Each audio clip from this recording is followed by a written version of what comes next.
Welcome to the Slop Temple. We pray this video helps. You start by preparing your phone and Xl6. Plug a good USB-C cable into the car and your phone. Android Auto often prefers wired for stability. On your phone, enable Bluetooth and Wi-Fi. Make sure Android Auto app permissions, location, SMS, phone are allowed. If the car asks to trust the device, accept it. Once the physical connection is in place, watch the infotainment screen for the Android Auto prompt so you can move to the next step. Now you authorize and tailor Android Auto.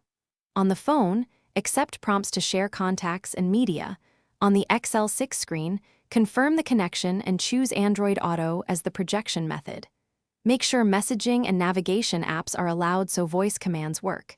You should set audio output to car speakers and place frequently used apps on the quick bar. Once done, test Google Assistant with a quick command to ensure voice control. Finish with quick checks and a key troubleshooting tip. Test navigation, make a call, and play music so you confirm responsiveness and volume levels. If the connection drops, unplug and reconnect, try a different cable or toggle Bluetooth and Wi-Fi, often that restores service.